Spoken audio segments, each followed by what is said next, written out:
The Russian delegate will speak shortly. Putin has done everything to delegitimize the Russian presence in the United Nations.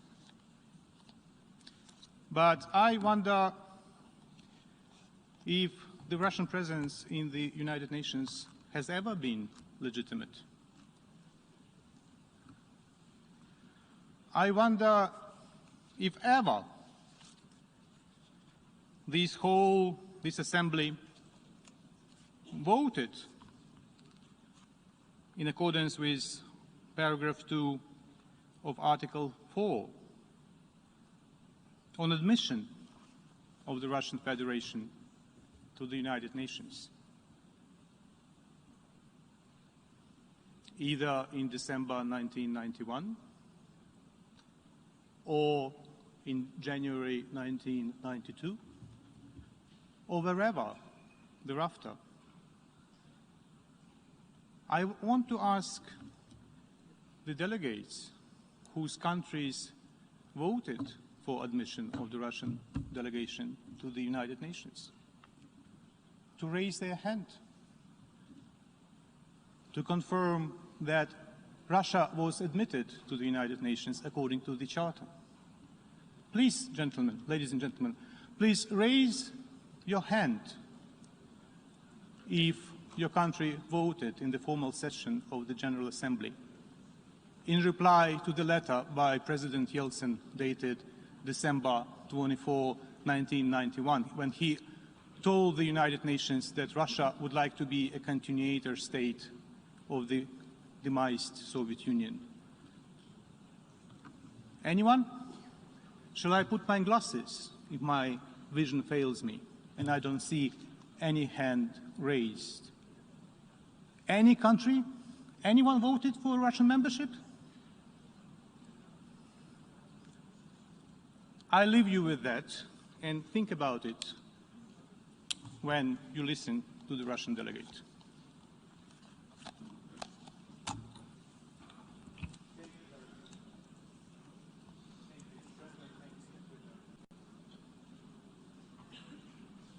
I thank the distinguished representative of Ukraine.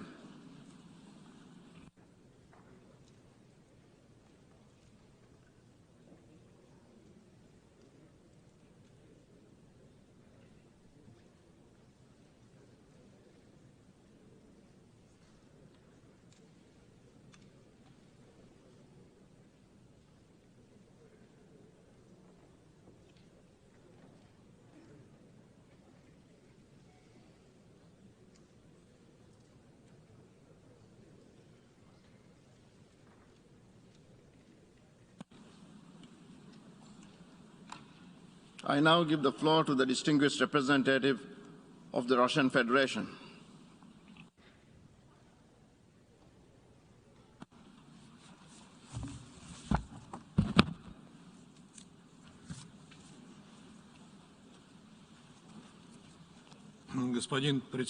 Mr. President, Mr. Secretary General, distinguished colleagues, in recent days, the Ukrainian issue has made headlines, global headlines, and has now been given pride of place at the UN Security Council and now the General Assembly. At the same time, Russian actions are being distorted and thwarted, and there's the number of incredible fakes is staggering with the use with media outlets and social networks proliferating these lies. For this reason, today I wish to focus on the real reasons for the crisis that has emerged and its possible consequences. I wish to emphasize the following. The root for the current crisis lies in the actions of Ukraine itself. For many years, it sabotaged and flouted its direct obligations under the Minsk package of measures.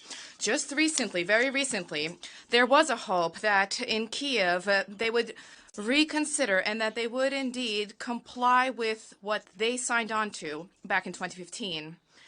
For that, first and foremost, what was necessary was direct dialogue, as set out in the document, between Donetsk and Lugansk. However, the latest confirmation from the senior leadership of the country was that Ukraine was unwilling to engage in this dialogue, and they took unwilling to take steps to grant special status to Donbass, as set out in the Minsk agreements, and this was actively supported by the Western patrons of Kiev. And this definitively persuaded us of the fact that we no longer have a right to allow the residents of Donbass to suffer any further. Insofar as Ukrainian provocations against the people of Donbass in February did not end, in fact, they escalated. The leadership of DPR and LPR turned to us with a request to deliver military support in line with bilateral agreements on cooperation, which were arrived at with their recognition, concurrently with recognition. And this was a logical step to the persistent aggressive actions undertaken by the Ukrainian regime. The Ukrainian authorities, which has of late been actively armed and incited by a number of states, were under the misconception that with the indulgence of Western patrons and sponsors, they would be able to address the issues in Donbass militarily. It is difficult otherwise. It would be difficult to explain the ongoing intensification of shelling and sabotage acts on the territory of the republics, which I mentioned. The people of Donbass and Lugansk continued to have to take shelter in basements. There was a flood of refugees entering the Russian Federation, and yet still the nature of the Ukrainian armed forces operation did not change, and yet Western partners did not turned a blind eye to this, and they merely echoed Ukrainian tall tales about the allegations that Donbass people were shelling on themselves. The worsening suffering of the residents of Donbass is something that has left Western sponsors unmoved. In recent years, this discussion at the Security Council and General Assembly, there was no empathy whatsoever, no compassion for the people of Donbass and Lugansk. It seems that these 4 million people simply don't exist for them. And as a result, the ongoing threats targeting the people of LPR and DPR, given the lack of prospects for addressing the problems in the area under the Minsk operations due to the failure to fulfill them, the Russian president took a decision for a special military operation to be carried out in Donbass. Occupation of Ukraine is not part of these plans. The goal of the special operation is to protect the people who for 8 years were subject to torment and genocide by the Kiev regime. To that end, there's a need to demilitarize and denazify Ukraine. We further will strive to hold accountable those who carried out countless brutal crimes against the people, the residents, including residents of the Russian Federation. This decision was taken in line with Article 51 of the United Nations Charter with the sanction of the Federation Council of the Russian Federation. In pursuant of the Agreement on Friendship and Cooperation with DPR and LPR, I wish to recall further that the principle of sovereignty and territorial integrity of states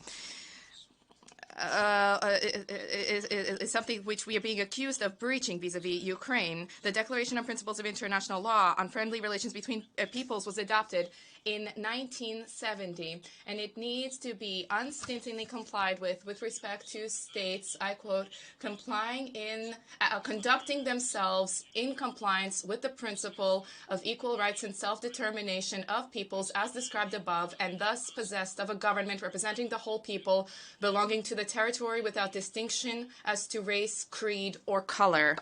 End of quote. Today's government of Ukraine is no such government. Moreover, during the special military operation, Russia has been exercising its right to self-defense from a regime that has been striving to gain access to nuclear weapons. The president of Ukraine explicitly stated this on 18 February during the Munich conference, and I would recall, this statement that he delivered was met with applause by the participants of this conference. At the same time, Ukraine is seeking membership in NATO, where there's Article 5 in effect, and has territorial claims to the Russian Federation. Hence, by leveraging Article 51 of the UN Charter, not only is Russia protecting itself from the nationalist threat, but Russia is also seeking to uphold the purposes and principles of the United Nations Charter on the soil of Donbass and Ukraine, ensuring that the main goal of the United Nations be upheld, namely to prevent succeeding generations from a scourge of war. Unfortunately, it behooves us to note the very negative role played in all of this by Western colleagues led by the United States. Instead of compelling Kiev to comply with its obligations, instead they are merely inciting Kiev, egging it on, repeating the senseless mantra that their obligations and the Minsk agreements are not being complied with the Russian Federation, which I should like to recall and emphasize, the Russian Federation is not a party to it. Moreover, our Western colleagues have shamelessly inundated the country with weapons, have sent to the country instructors, and effectively incited Ukrainians who are facing a 120,000 strong military contingent prompted them to engage in armed provocation against the Donbass. Thereby, the Western countries have created a bubble that cannot but pop. Distinguished colleagues, discussing today, in this discussion, it behooves us to note that back in 2008, a Russian president at the NATO Bucharest Council cautioned that members of NATO should think 3 times before proudly stating that Ukraine and Georgia will join NATO, and this was portrayed as some kind of a great compromise, which was immediately met with action plans undertaken in Ukraine and Georgia to join the alliance. At the same time, in 2014, there was a brutal anti-constitutional coup which took place in Kiev, as a result of which nationalists and radicals seized power. And their policy was to create an anti-Russia in Ukraine and to ensure that it join NATO. And I will revisit that. For us, Ukraine joining NATO is a red line.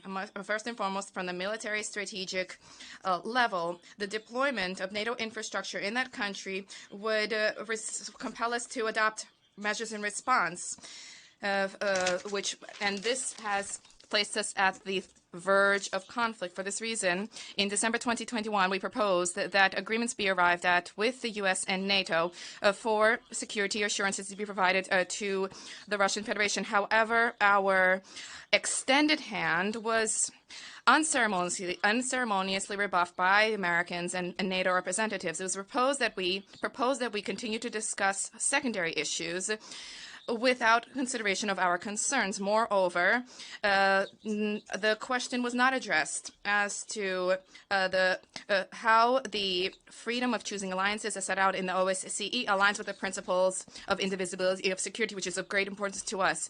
Probably many of you wonder what should be done now and what role can the United Nations play in addressing the Ukrainian crisis. We believe that the UN can and should play its role, help to bring the stakeholders' positions closer together, and to eradicate the causes of conflict. The key role here, according to the Charter, should be played by and lies with the Security Council. However, attempts to calmly discuss this issue is something our partners did not deign to undertake. For this reason, the Russian Federation on 25 February voted against the anti-Russian and anti-Ukrainian draft resolution of the Security Council. It is anti-Russian, this document. There's no need to explain why.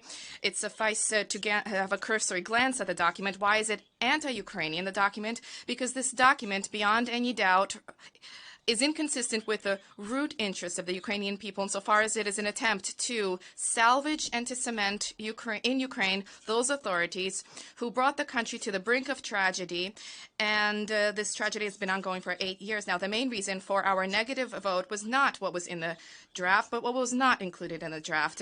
If the sponsors were to attempt to make it even remotely balanced, then they would not have left out issues that need to be addressed in the context of the Ukrainian issue. Specifically, what was unaddressed was the way that the anti-constitutional coup in Ukraine, in Kiev, in February 2014, resulted in the Maidan junta seizing power and using it against the residents, shelling civilian areas with artillery pieces and multiple rocket launchers, and raining bombs on the people of Donbass and Lugansk. What was unaddressed was how the Ukrainian authorities, with the tolerance and indulgence of Western sponsors, leaders consistently and cynically shirk their obligations to implement the Minsk agreement. At the same time, at the line of contact, Ukrainian death squads, first and foremost comprised of neo-Nazi and radical elements, methodically, day after day, shelled the residential areas of DPR and LPR, killing women, children, the elderly. This is ongoing today. How can we fail to mention the fact that the Ukrainian nationalists have been perpetrating crimes for all these 8 years? The protesters against Maidan and Odessa were burned alive. The peaceful protesters and the Maidan were shot out, killed by snipers. The investigation into these tragedies by the Maidan regime was deliberately swept under the rug. At the same time, the perpetrators in the Odessa tragedy are well known. They are flaunting their presence, and an alternative investigation into the reasons, into the acknowledgement by these snipers unambiguously emphasizes that the slaughter on Independence Square was a provocation by the leaders of Maidan. We specifically last year held an informal Security Council area formal meeting on this issue in order to provide colleagues at the Security Council with more information about this. However, in response, at best, we heard from Western sponsors merely hackneyed cliches about Russian propaganda. What kind of a text resolution on Ukraine can there be in the above-mentioned circumstances? There's a need to ensure that there was a need for the text to have a frank assessment of the role in inflating the Ukrainian crisis played by Western colleagues who not only were present in the Minsk negotiations, but effectively gave Kiev carte blanche to carry out any actions or steps that would be unthinkable for any civilized states. With tales being spun about the triumph of democracy in Ukraine, the Maidan authorities and nationalists engaged in, with impunity, murdering political opponents, persecuting opposition, shuttering opposition television outlets, where there could be some relatively objective information provided. 6 of those television channels were shuttered under Zelensky alone. And how could we fail to mention the fact that the country was flooded with weapons, which were then turned on peaceful civilians in Donbass? The responsibility for what is taking place right now lies at the feet of the current Ukrainian leadership as well as our Western colleagues. Today, we wish to emphasize that this has been inflated by the lies, deceit, misinformation from the Ukrainian armed forces, and the nationalist Western media outlets increasingly, shamelessly are portraying our military operation as a result, as a negative consequence. We constantly hear lies, fakes about indiscriminate shelling of Ukrainian cities, hospitals, schools, kindergartens. The Russian army does not pose a threat to the civilians of Ukraine, is not shelling civilian areas in areas and cities where Russian armed forces have taken control. And these areas are seeing citizens living their lives normally.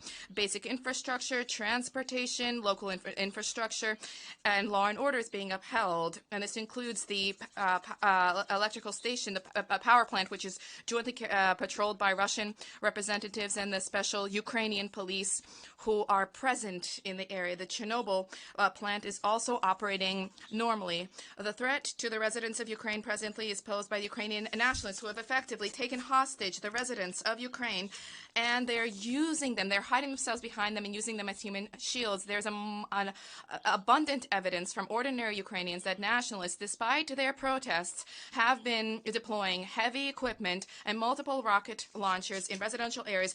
This is an egregious violation of international humanitarian law, which needs to be duly condemned. Effectively, this is the same tactic that is being used by ISIL terrorists. All of the responsibility for the possible repercussions lies at the feet of the Maidan regime. The residents of Ukraine are also threatened by the unfettered, uncontrolled radical elements giving to all of those who wish, including criminals who have specifically been released from prison. They are now receiving weapons, and the looters and marauders and criminals are now using them to target civilians. There is sufficient and abundant evidence of this from residents of Kiev and other cities. This demonstrates the recklessness of Ukraine authorities vis-a-vis their women.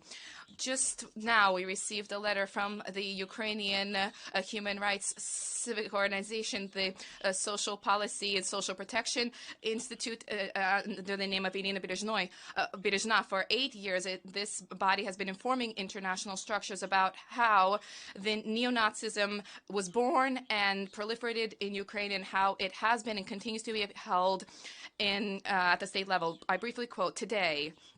The apogee of the recklessness and lawlessness of neo-Nazis in Ukraine was that condemned criminals have been released from prison. They have carried out grave crimes, murders, etc. Only in Kiev, those who are willing receive 25,000 machine guns without any documentation.